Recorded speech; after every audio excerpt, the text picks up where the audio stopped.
નમસ્કાર મિત્રો, વેધર ઇન્ફોર્મેશનમાં આપનું સ્વાગત છે અને હું છું પરેશ। ખાસ કરીને આજના વિડીયો અંદર આપણે આવનારા દિવસનું હવામાન અને ખાસ કરીને માવઠાના વરસાદ વિશેની થોડીક માહિતી આપવાની છે। પણ સૌપ્રથમ હું આપને એ જણાવી દઉં કે આજે તારીખ છે 25 માર્ચ 2026 અને 25 માર્ચ એટલે કે આપણી જે આ વેધર ટીવી યુટ્યુબ ચેનલ છે એની જે સ્ટાર્ટઅપ ડે છે, એટલે કે આજે 25 માર્ચના રોજ આપણે વેધર ટીવીની જે શરૂઆત કરી હતી યુટ્યુબના માધ્યમથી ખેડૂતો સુધી માહિતી આપવાની આપણે જે શરૂઆત કરી હતી ને આપણી જે ચેનલની શરૂઆત કરી હતી એ તારીખ હતી 25 માર્ચ 2018 અને આજે આવી છે 25 માર્ચ 2026 એટલે આજે આપણી યુટ્યુબ ચેનલને 8 વર્ષ પૂર્ણ થયા છે।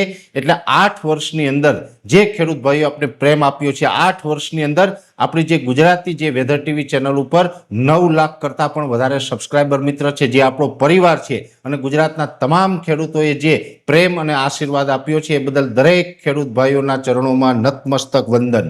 જે રીતે ખેડૂત ભાઈઓ અત્યાર સુધી અમને સાથ સહકાર આપ્યો છે, જે પ્રેમ આપ્યો છે એ પ્રેમ છે આગળના દિવસમાં પણ ખેડૂતોનો મળતો રહે, ખેડૂતોના આશીર્વાદ મળતા રહે અને હું પણ આપને વચન આપું છું કે જેવી રીતે 8 વર્ષથી સતત આપને હવામાન અને ખેતીની માહિતી આપી રહ્યા છીએ એવી જ રીતે આવનારા દિવસમાં પણ હવામાન અને ખેતી વિશેનું તમામ માર્ગદર્શન આપતા રહેશું અને જ્યાં જરૂર પડે ત્યાં ખેડૂતોના હિતમાં કામ કરતા રહેશું। હવે આજની તારીખે જે વાત કરવાની છે આવનારા દિવસના હવામાન અને માવઠાની, આમ જોવા જઈએ તો અત્યારે જે તાપમાન છે છેલ્લા 2 દિવસથી થોડુંક ઉંચકાયું છે। અત્યારે ગુજરાતનું એવરેજ તાપમાન છે 34 થી 36 ડિગ્રીની રેન્જમાં છે।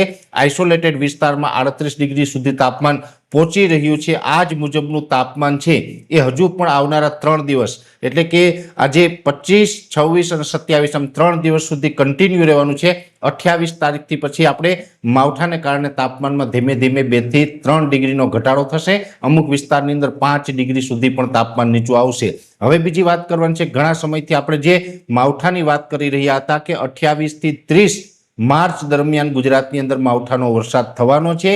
એ જે વેસ્ટર્ન ડિસ્ટર્બન્સ આવવાનું તે વેસ્ટર્ન ડિસ્ટર્બન્સ પણ આવી રહ્યું છે અને એ સાથે મહત્વનું છે કે એ વેસ્ટર્ન ડિસ્ટર્બન્સને કયા પરિબળો ખેંચી લાવી રહ્યા છે, તો એની અંદર જે અરબ સાગરની અંદર એન્ટી સાયક્લોન જે સર્ક્યુલેશન બનવું જોઈએ એ એન્ટી સાયક્લોન સર્ક્યુલેશન છે અત્યારે અરબ સાગરમાં રચાઈ ચૂક્યું છે ને એ એન્ટી સાયક્લોન છે એ આપણે આ અરબ સાગરમાંથી જે હવાઓ આવી રહી છે, જે ભેજવાળી હવાઓ છે અને એ એન્ટી સાયક્લોનની હવાઓ છે એ વેસ્ટર્ન ડિસ્ટર્બન્સના જે ભેજને ગુજરાત સુધી પહોંચાડવામાં મદદરૂપ થશે। એટલે હવે આપણે એટલું ચોક્કસ આજે કહી શકીએ કે જે 28, 29, 30ના માવઠાની જે ઘણા સમયથી આપણે આગાહી આપતા હતા એ હવે ફાઇનલ આજથી આપણે એવું કહી શકીએ કે આ કન્ફર્મ છે।